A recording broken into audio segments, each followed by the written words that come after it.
செய்வேன். மறந்துட்டேன். முதல்ல ஆயில் ஊற்றிட்டேன். ஆயிலும் நெய்யும் கலந்துட்டோம்.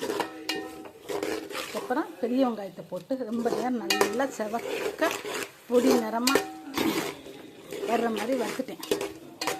அதுக்கப்புறம் கிராம்பு பட்டை அரைச்சி தூள் போட்டுட்டேன். இப்போ இஞ்சி பூண்டு பச்சை மிளகா இந்த போட்டிருக்கேன். 1 கிலோ செய்ய போகிறேன். அதுக்கு நான் பச்சை மிளகாயும் வகுந்துட்டு இதில் போட்டுட்டேன். நல்லா சுண்டி வர்றதுக்கு வதக்குறேன். இன்னும் கொஞ்சம் கொஞ்சமாக புதினா சேர்க்கணும், தயிர் சேர்க்கணும். தக்காளி அரைச்சி போட போகிறேன். முழுசாக போட்டு வதக்கலை. தக்காளி அரைச்சி ஊற்றிட்டு உப்பு போட போகிறோம்.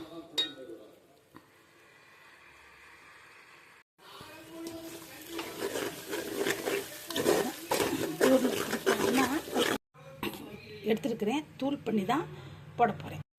தக்காளி அரைச்சி ஊற்ற போகிறோம். அரைச்சாச்சு, தக்காளி ஊற்றியாச்சு. நல்லா 4 தடவை 5 தடவை அலசி எடுத்துகிட்டு காட்டம் பாருங்கள். பச்சை வாசம் போக அடிப்பிடிக்காமல் கிண்டணும்.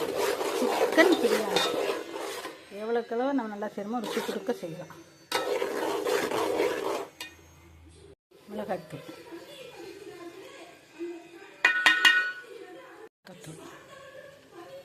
நல்லா சுண்டை கட்டிட்டு இப்போ தயிரை ஊற்றுறோம்.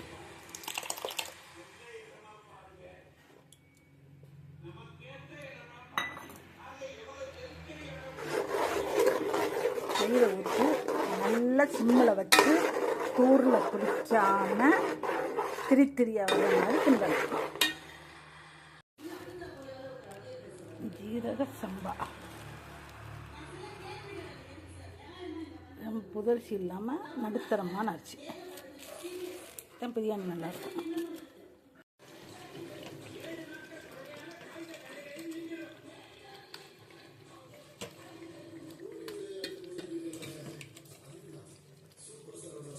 சிக்கன் பிரியாணி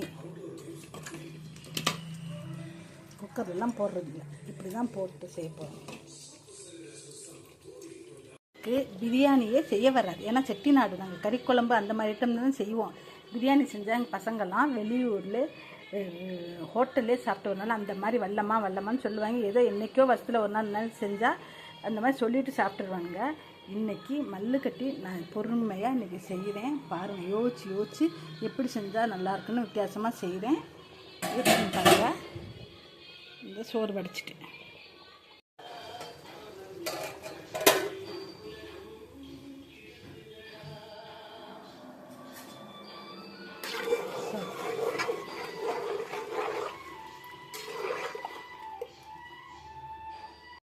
சேர்த்தாச்சு. நீ அரிசி கொதிக்கிற அரிசி போடுறது தான் வேலை.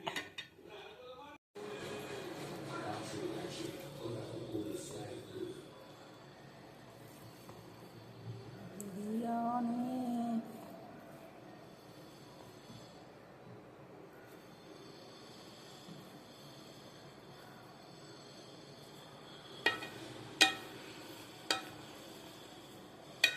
நீங்களும் செஞ்சு சாப்பிட்டு பாருங்கள்.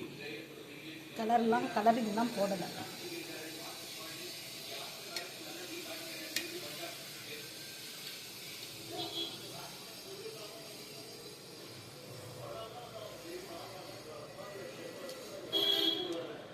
ஓகே, சூப்பராக இருக்குது.